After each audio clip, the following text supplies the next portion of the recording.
until you get your law degree? 3 years. It was 3 years. 3-year program. Okay, and then from Ole Miss, you are now in Nashville, Tennessee. Mm-hmm. What was that transition? How did you get from Ole Miss, now you're in Nashville, Tennessee, you're an attorney, and I want you to tell people right now, what are you attorney for? Okay. So right now, I'm an assistant district attorney. And so what I do mainly is I practice prosecuting cases involving domestic violence victims.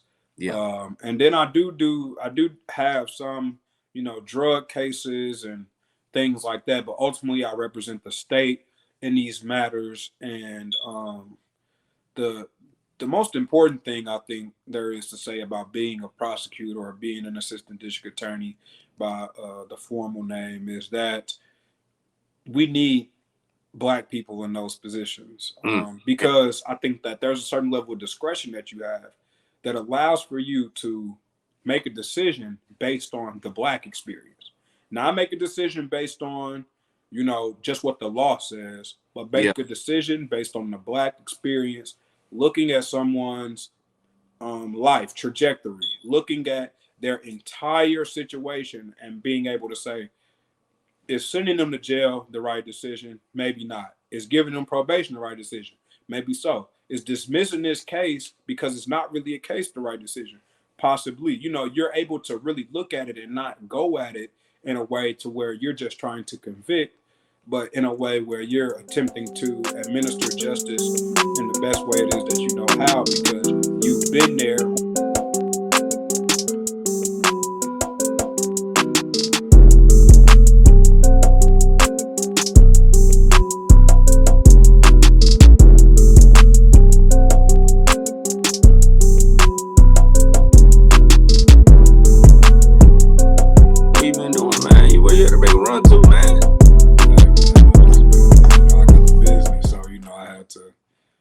Drop some packages off and do all that, but you talking about Westbrook?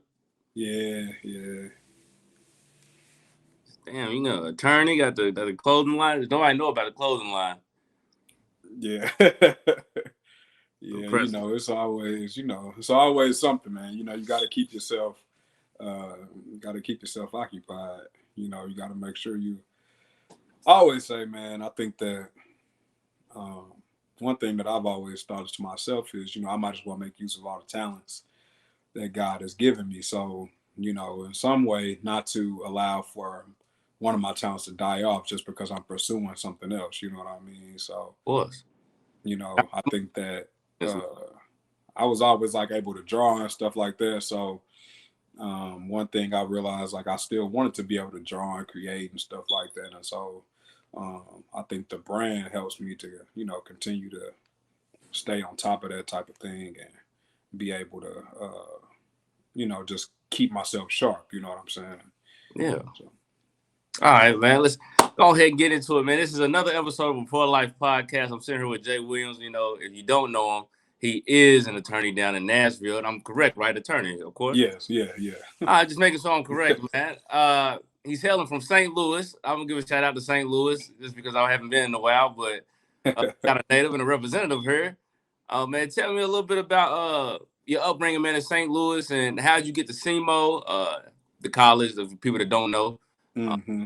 So tell me a little bit. I know you play football. A lot of people probably don't know that, being that you're an attorney now. Yeah. Tell me a little bit about man, really, so I really grew up, you know what I mean, early on. My pops was in my life and everything with my mom. And, my pops passed when I was at a young age. So, I really grew up with just, my mom, my sister.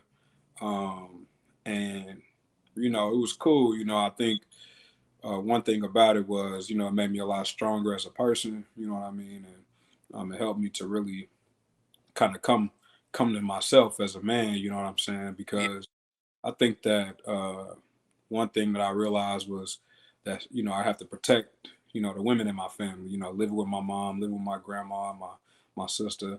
I really kind of took on the role of, trying to protect and being a protector and falling into, the just kind of the ideology of Malcolm X and Huey Newton and stuff like that as a kid. it just made me feel like, okay, the man is supposed to be strong. He's supposed to be independent and powerful, and he's, Mm-hmm. supposed to, be forthright and things like that. So, my upbringing was good, but I think that in my personal, just my individual experience, I kind of took those things that I learned from those books and those speeches, and I kind of took them very literally, so I was Yeah. a little, I guess I was immature in a way that, I was kind of, aggressive and very, just outspoken with every single person, you know what I mean? And Yeah. so Ain't no it wrong. ended up, causing me to get into, a lot of different scuffles and a lot of different, situations with teachers and things like that. But ultimately, I think that all in all, it made me better because when it came to ball, I just was driven, you know what I mean? And what I was position? very driven to, make things happen. Yeah. And I didn't have like the benefit of, having coaches and trainers and stuff like that. Cause, my mom wasn't, rich, and we wasn't living the most affluent life. And like I said, she was taking care of me, my grandmother, my sister, my uncle. So I was in the front yard, backyard, putting Yeah. sticks in a row and running over those and throwing the ball Part, to myself. what part of St. Louis are you from? So I originally started off in Berkeley, Yeah. Berkeley area, and then I ended up over in the Hazelwood area, and then I spent a lot of time on the east side too, because that's where my father's side of the family is from too. So, Okay. Well, shout out to Berkeley. Shout out to Hazelwood. Shout out. yeah, man, and I tell people all the time, like Hazelwood, going to Hazelwood, man. One of the things about it was, it was a school that was so talented that you really had to grind. The practices was more competitive than the games, because Yeah. we'd get to games and games would be easy. We'd be winning and things like that. And I'm sure you know what I mean, because Yep. you went to a That's how it very goes. very good high school. You know what I'm saying, playing ball, and so you know, but practice was cutthroat. You know what I mean. And I think that really kind of drove me as a competitor, not only in my athletic life, but that's kind of drove me in my professional life, because I kind of took that once I was not able to compete anymore in the athletic aspect. I applied it to my professional life, and I think that's what's really gotten me to where I am right now. You know what I mean? So how'd you get to SEMO? What was your journey like going to SEMO? Man, so the way I got to SEMO actually is funny, because I originally was trying to go to UK, and I had yeah, University of Kentucky. I Okay. went on a visit, and it was love. Like I'm like, oh man, SEC. Like, even if Mm-hmm. we get beat every week, I'm gonna be on TV. You know what I mean? Like, I'm really like excited. You feel me? And the problem was that when I first got into school, in Yeah. high school and things like that, although I was smart, I did not like school.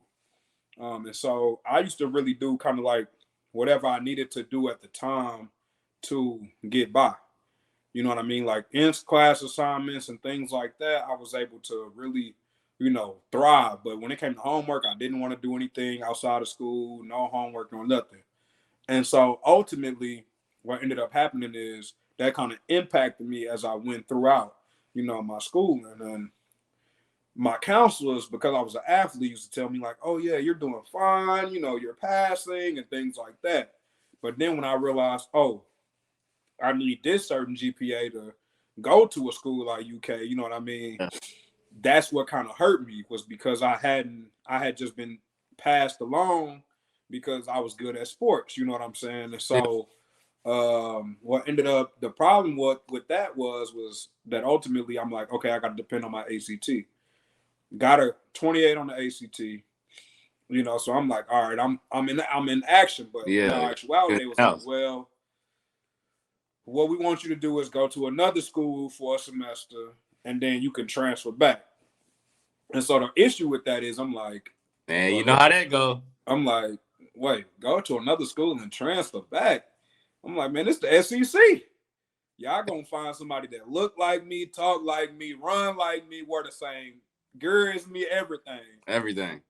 So what ultimately ended up happening is that I ended up getting a call from a guy named Coach Hennis, and he was like, "Man, I really like your tape. I like your film." He used to hit me up every day from SEMO, And I was like, all right. And one of my homies from high school had already went there, so I'm like, Yeah. man, let me tap in. And once I got there, I got the okay from my homie, like, man, you should come here.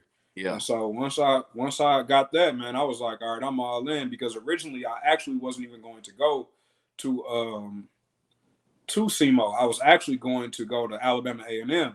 Mm-hmm. And the process, they were just moving so slow, and the coach from SEMO was just so quick that I'm like, man, all right, I'm gonna go there. You know what I mean? And still got love for Alabama A&M, but I just felt like, I prayed about it, and it seemed like, okay, SEMO was being revealed to me, so that's how I even ended up going there.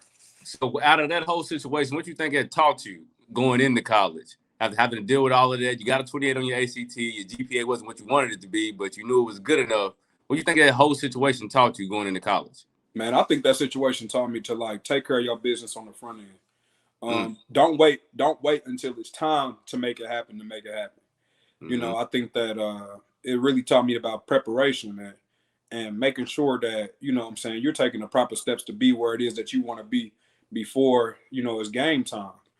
Just as, we play sports, you watch film, you're not gonna try to, find out what the offense is doing the day of. You're gonna make sure that you watch that film throughout the week.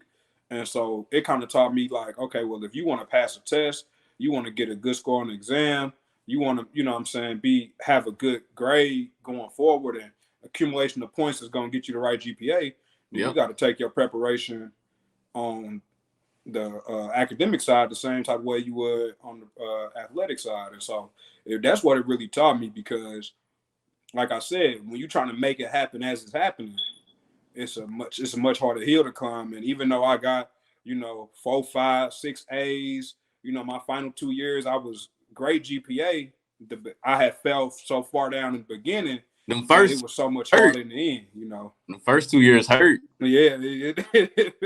First 2 years hurt. Yeah, you looking at the numbers like, man, dang, why is not, you thinking it's supposed to shoot up just the way it went down, but it just don't happen like that, So what'd you take up when you got to SEMO? What was your major? So when I first got to SEMO, I was majoring in political science. Political science? Because I really, like I said, I was kind of like somebody that was really into just advocacy and just like being a voice for the people. And so I felt like, if I couldn't be an advocate in the sense of that's like an actual activist, a street activist, something like that, or through religious purposes, then I could probably do it through the political realm. And so I'm thinking, okay, well, let me get into political science. And crazy as it's about to sound, I took a class, and in one of my classes, my advisor told me, he said, I think you would be a good double major. And I was like, I'm an athlete, so I'm like, double major.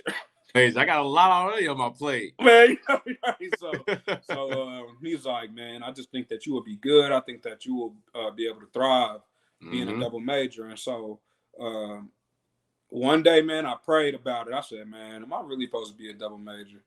And I ended up just going to the office, filling out the paperwork for the other major. And so I ended up double majoring in philosophy and political science. And is that what you graduated? Did you end up changing? I graduated with a Bachelor of Arts in philosophy and a Bachelor of Science in political science. Man, that's what's up. That's what's up. Now you're a double major and you playing football. What does this look like at SEMO? What is this stuff every day? Man, it's crazy. You have them situations where, and I know you're used to this. You had those situations where it's grade check time. It's time to check grades. It's time to, it's time to see how everybody's doing. And it's people that's major general studies and athletic whatever and stuff like that. And I'm majoring in philosophy and political science. So my grades they good, but they not the greatest. You know what I'm saying? They like B-ish. You know what I'm saying? So I'm like, dang. And I'm seeing people with A's and coach congratulating, and he asking me like, "Oh man, what's going on, man?" I'm like, "Man, I'm not majoring in arts and crafts, man. I'm going to classes. I'm having to read so much, and I'm having to, my exams is real exams. It It ain't like, you got to actually go to class in these classes, like, so I think that it was taxing, but it was rewarding at the same time, because I think that it prepared me for what I do right now. You know what I mean? But at the time it was frustrating, because, I think that sometimes when people not doing what you do, they don't really understand what it takes to do it.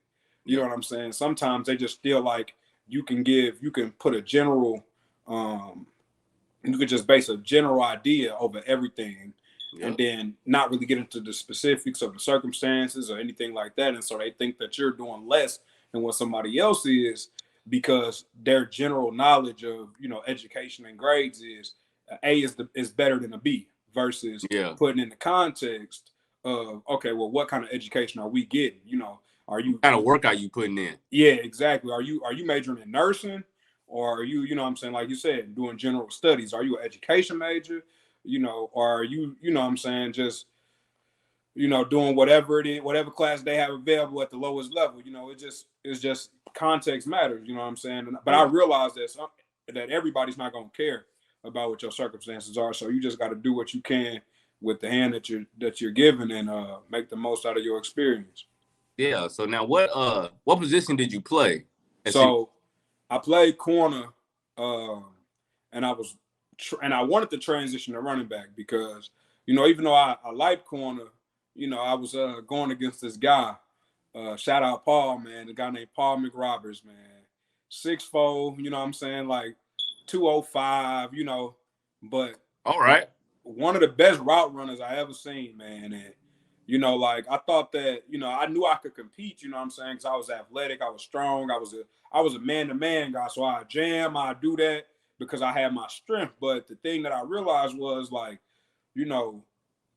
with the height difference between me and him, it was one of those things where ultimately 6 to 7 times out of 10, I can get beat just off genetics. It ain't really got.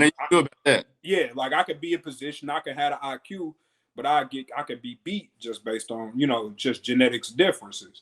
And so, I made some good plays and stuff like that, but ultimately, I kind of wanted to make the transition to running back, because I feel like that was my natural position anyway. And that's when I ended up cracking my sternum in spring ball, fluke incident. And the doctors tell me all the time that it was like a fluke, because of the way that it happened. Usually people crack their sternums in car crashes and, stuff like that, where the steering wheel hit them in the impact, But I just so happened to just be jumping for a pass in a indoor practice, and I ended up not being able to break my fall and fell flush on my chest on the hardwood of the court, or the basketball court that we was on, and the pain just shot through my body like a shotgun. You know what I'm saying? Where I was like, man, what is happening? I couldn't breathe. You know what I mean? And ultimately, after that, the symptoms of it got worse. You know what I'm saying? Like, I started having bad muscle spasms, and I couldn't really walk on my own. And, I was having pain. I was shaking a lot, so I couldn't sleep. And ended up going to the hospital. I was sleeping probably 12 to 15 hours a day due to the muscle relaxers and painkillers. Yeah. And the doctors, wanted to put a brace around my body to try to stop the shaking, but they said that might make it worse. So essentially, all that had to stop on its own.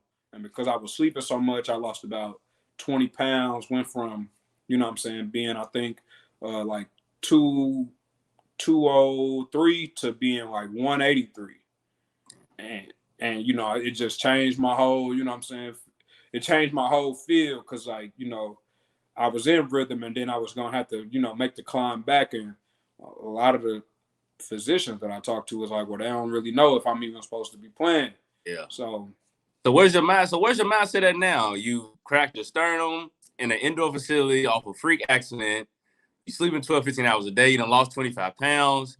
Where's football at on your list of priorities right now? Man, so football was still a major priority, but I think that what kind of killed it for me was I got a call. I called my coach, the head coach at the time, and I called him and I said, hey, I feel healthy. I'm saying, I feel good.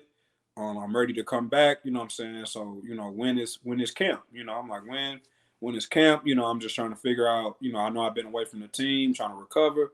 when it's camping, he was like, well, son, I hate to tell you this, but, I decided that you're no longer a part of the team.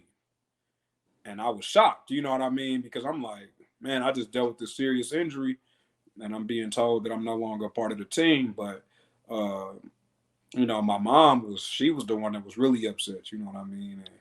And That's usually how it goes, man. yeah. And, she felt like it was unfair. You say what? They want it more than you do. Yeah. So she felt like it was unfair, because it wasn't like I was just avoiding playing. I couldn't, and so ultimately I had thought about transferring. I had talked to 3, 4, 5 different schools. They like, yeah, come on, we'll take you. But at the same time, what a lot of people don't know is I pledged at the same time. So I was actually online to be the Bruz and all of that, and ended up becoming the Bruz. And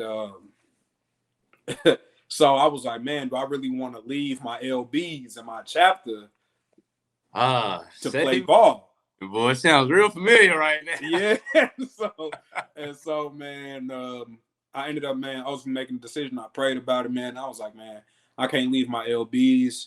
And, if I ever want to play, I could just get right, walk back on, and see what's going on. And, ultimately God just kind of led me away from that. The more I sat with it, the more I prayed about it. Ultimately, God was like, I have something else for you. So you could do more, you could be more than this. So what year was you in when you cracked your sternum? What year of school was you in? I was finishing my second year, going into my third. So how was your next 2 years of college? What did that look like for you? You were going to class, you're a political science major, you're a psychology major as well. Like, what does your everyday look like? Man, it was different because, I still had to do the business of like, finally being in a fraternity and all of that, so once I was able to do that, and it just kind of, it was different because I was busy in a different way. Yeah. So now I was, instead of, going to study halls and film study and weights and practice and, conditioning and all that, I was more so studying more. I was, I'm going to meetings, getting involved on campus, looking for internships. I was doing all the business of, okay, trying to become a professional, you know what I mean? Mm-hmm. And so, although, like, I would say, like, all the time, I used to miss football all the time. And even to this day, I still miss it at times. I think that ultimately what I realized is, okay, well, you have to occupy your time in the same ways, but just with what's going to make you succeed.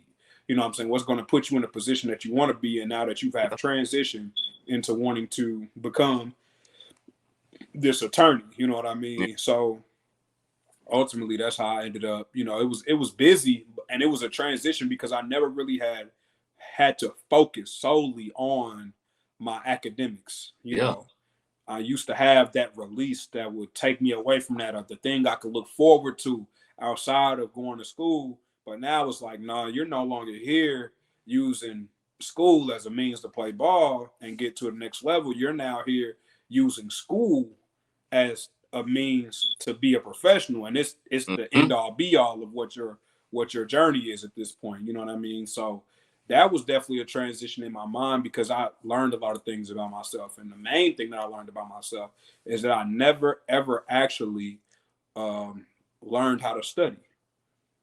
Like, I used to really depend and rely a lot on my ability to remember based on what I read or what I saw. And not necessarily on the fact that I sat down, read it 4 or 5 times, wrote it down 4 or 5 times, recited it to myself. I had never done that. And so I was like really finding a hard time with trying to really study because I'm like, dang, I guess I never really thought I needed this. And now that I'm like trying to do it, I'm like, I don't know how to study. I don't know how to do it. I'm a deer in the headlights right now. Yeah. I know exactly how you feel, man. Yeah. It's a hell of a transition that you make, man. But in the end, like, and that's what I was going to ask you next. But in the end, whenever you get that point where you're like, okay, I'm about to graduate, I'm like, damn, I guess football isn't the reason why I'm graduating. I guess going to school for something that means a little bit more makes this graduation a little bit more fulfilling. Mm-hmm. Now, speaking about graduation, when you did go graduate from SEMO, what was the steps that you took? Was like, okay, I'm gonna be an attorney, like, cause that's not a little guy job. That's a big commitment to make. Yeah. And you doing it right now, man. So it's crazy because I like had so many hurdles in trying to become an attorney, man. And I don't ever, that's why I say, people, I experience things and I just speak about my experience. So, yeah, I had people at the time telling me they felt like I wasn't committed enough to trying to do this and all of that. And I think that it was because they couldn't see my everyday, my everyday schedule, my routine, what it does, what I was putting in to everything that I was doing. Mm-hmm. And so the journey was really, it was a little difficult because, again, I'm a first generation attorney. Okay, yeah. I'm the first attorney in my family. I'm the first person to go to professional school in my family. And so with that being said, don't hold that light either, man. Don't hold that light. That's a lot of accomplishment, yeah. Especially for a black man in America. And so it was difficult because I was learning how to do everything on my own. Yeah. I had never applied to law school before. I had never applied to any school really without somebody being like, hey, here go the application. All you got to do is, da-da. And so it was an entirely different process because I'm having to figure out how I'm going to pay for my application fees. I'm having to figure out how to get registered to even log on. I'm having to figure out how to take the exam and when it's supposed to be and how much money I need to spend and how do I send it to different schools and all of these things at one time. And I appreciated it now because I'm able to help other people that I know, because most times I tell people all the time, I didn't meet the first black attorney that I ever met in my life. I didn't meet until I was 22 years old, and so the thing about that is that, okay, so now it's like, wow. So I'm sitting there, trying to, figure it all out. And at the same time, I'm trying to make sure I graduate, make sure my stuff is in order, make sure I'm getting my grades. And so it was a lot to take on at one time. And at one point, I honestly, kind of got a little depressed about it. And so I was kind of locked into my own mode. I wasn't going nowhere, wasn't going out, wasn't really talking to nobody. And was just kind of sitting with myself a lot because I'm like, man, do you really want to do this? You know what I mean? Like, is this really what you want? But then I kept hearing something that my brother used to say to me. He used to always tell me, chances make champions. You know what I'm saying? Chances make champions. And so I'm like, man, well, if I want to be a champion, I got to take my opportunity. I got to do everything it takes to do that. This is my chance. If I'm going to embrace it. And so I ended up doing that. And although it was tedious,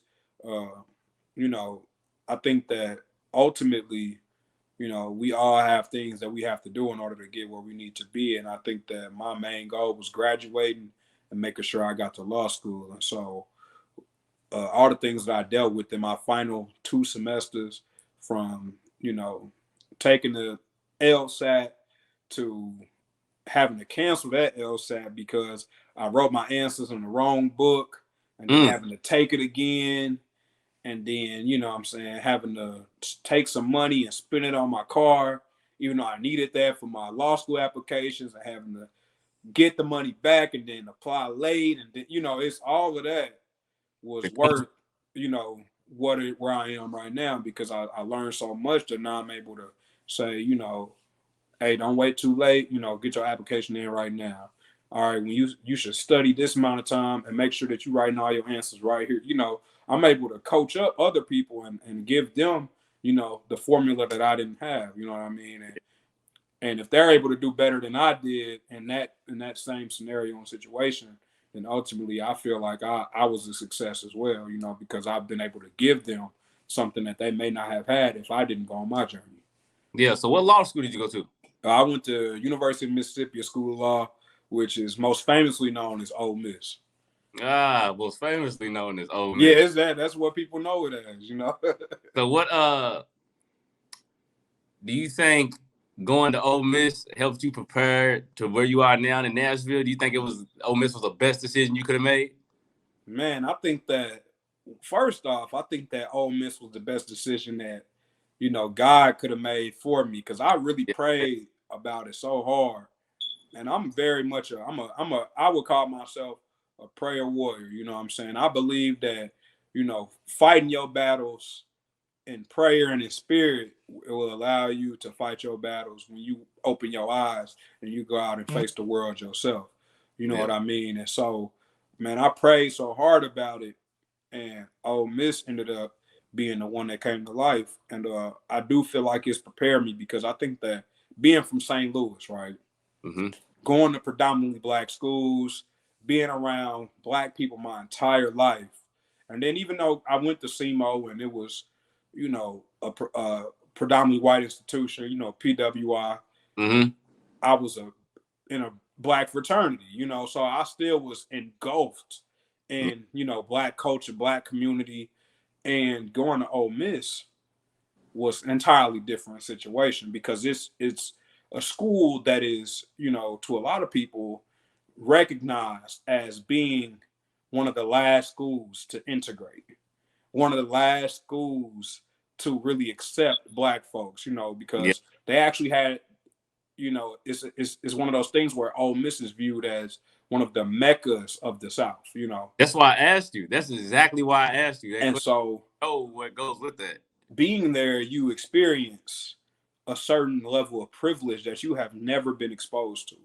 You see 17, 18, 19-year-old kids driving G-Wagons and, Mercedes Benzes, the U6, 5 series, AMGs and SRTs, and it's like, that's nothing to them. That's just what Dad got me this summer. Yeah. And you go to law, and then you go into the law school, and you realize it's even higher, it's even more privileged than you think, because these people have generations of attorneys in their family, generations of judges, attorneys, businessmen, CEOs, and being an attorney is just like a rite of passage for them. Yeah. Whereas being an attorney for me is a generational, a generational monument. It's something that I'm doing that's going to change the lives of the people after me forever. Whereas for them, it's just like, oh, our lives are already changed. It's just what I was supposed to do. It's what I'm supposed to do anyway. I'm just supposed to, exactly. I'm just supposed to do this. This is what I'm supposed to do, because my dad said if I didn't, that he wouldn't, and fill in the blank. Exactly. And so I got exposed to such privilege and so many different types of people in that space, that now that I'm in the professional space, and still where it's predominantly white, I'm able to navigate the space much easier. You know what I'm saying? Because like I said, I grew up, I'm Black advocate, kind of radical minded. Yeah, exactly. So I had to kind of be in that space to realize, like, okay, you can't, you could be yourself, and you can be for Black people and be, strong in what it is that you feel and what you want to say. But you also have to know, you have to have a certain level of discernment and know when that's appropriate, when it's not, when does it rise to the level of having to fight, or when does it rise to the level of just having a conversation? You just kind of, have to learn, because there are ebbs and flows in the professional space. And sometimes your reaction can be, your doom. You know what I mean? Especially considering that you're outnumbered, So yeah, I think that going to Ole Miss for law school, it really benefited me in that way, for sure. And how long was you at Ole Miss? How long did it take you to get your law degree? 3 years. It was 3 years. 3-year program. Okay, and then from Ole Miss, you are now in Nashville, Tennessee. What was that transition? How did you get from Ole Miss, now you're in Nashville, Tennessee, you're an attorney, and I want you to tell people right now, what are you an attorney for? Okay, so right now, I'm an assistant district attorney. And so what I do mainly is I practice prosecuting cases involving domestic violence victims. Yeah. And then I do have some, drug cases and things like that. But ultimately, I represent the state in these matters. And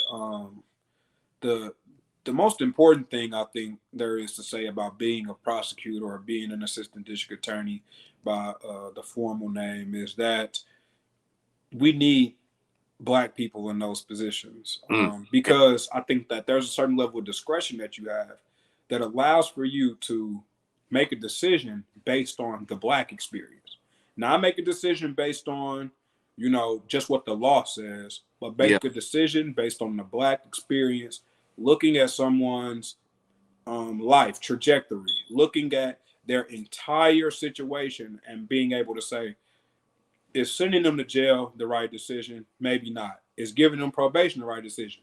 Maybe so. Is dismissing this case because it's not really a case the right decision?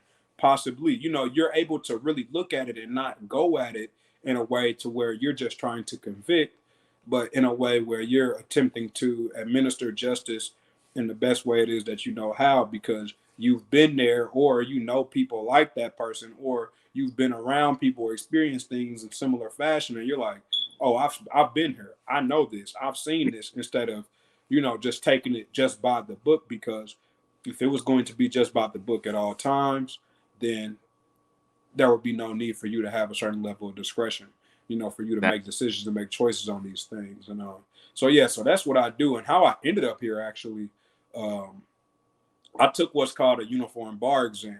So the uniform bar exam essentially is that there are multiple states that have the uniform bar exam, and if you're able to pass this exam and you have a high enough score, then you can transfer your score into any state that also shares that exam, Yeah. and essentially be able to practice in that state once you transfer to their bar, their state bar. And so I did that because I wanted mobility. I wanted to be able to, if I wanted to go back home to Missouri, I wanted to be able to do that. If I wanted to shoot out into Texas, I wanted to be able to do that. And ultimately, I did. I ended up passing the first time that I took it. I took it during the pandemic, so it got pushed back multiple times. And I was broke, I was stressed, I was I was frustrated, and I told myself, I was like, man, I'm never taking this exam again. And I kept telling myself that every day. Every day I was like, I will only take the bar exam one time, and I will pass, and I will never take it again. And I passed, man. And it was, I still can't really describe the feeling. It seemed like a weight's been lifted off your shoulders. Yeah, it was, because that whole time I'm thinking, man, if I don't pass, I'm a failure. I'm gonna fail my family. I'm gonna fail myself. I done wasted my mama money. I done got this scholarship for no reason. And all these things. All of that was gone because I ended up passing, man. And and so I ended up here because one of the guys down here that works with me, he was speaking closely with me, and he was telling me that he really thought I would be a good fit in the office, and ultimately, he called me and said, they want to interview you. And I came, drove, and within like 2 days, drove down, talked, and they were like, hey, man, we want to offer you the job. And like I said, it was during the pandemic, and all these things were going on, and everything was so uncertain. But this was the one thing that was in front of me that was very certain. And like I said, as being a prayer warrior, man, I prayed about it and was like, this is where I'm supposed to be. So I took it. Hell yeah, man. So now you out in Nashville, you're an attorney. Tell me what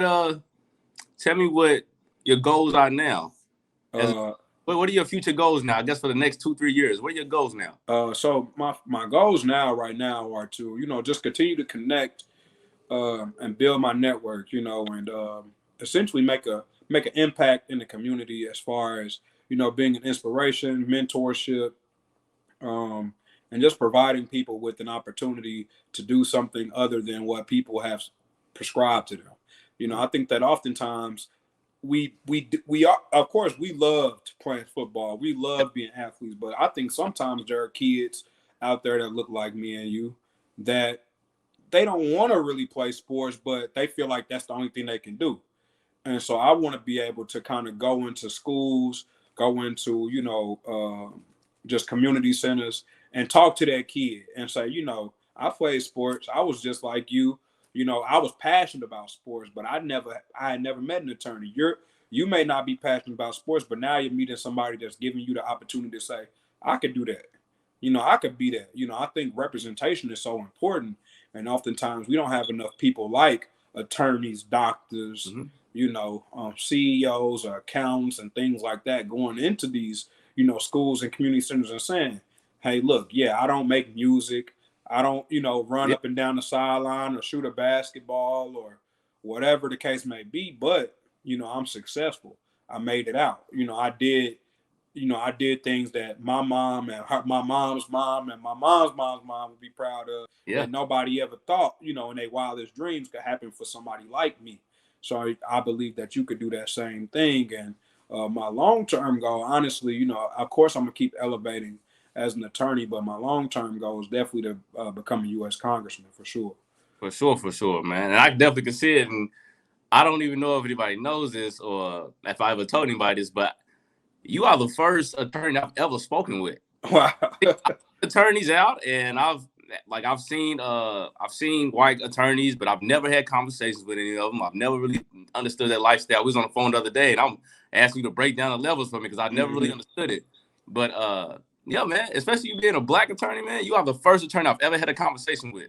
Man, that's dope though, for real. That's crazy, man. I'm pretty sure everybody's proud of you in St. Louis, man. But just from friend to friend, dog, I'm super proud of you, man. Proud. I appreciate that. Man, for sure. So, man, this has been a great episode, man. We definitely got to sit down. I'm gonna see you in a couple months anyway. Right. But I appreciate you for coming on, man. And we're going to do this another time, man. This has been another episode, another rendition of a For Life podcast. I like to call it a show more so because that's what I'm shooting for. That's my goal a little bit. And I appreciate you, bro. I appreciate you for real.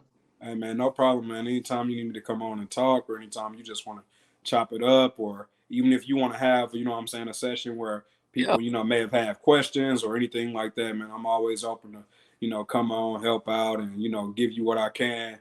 Definitely proud of you and appreciate you having me on for sure.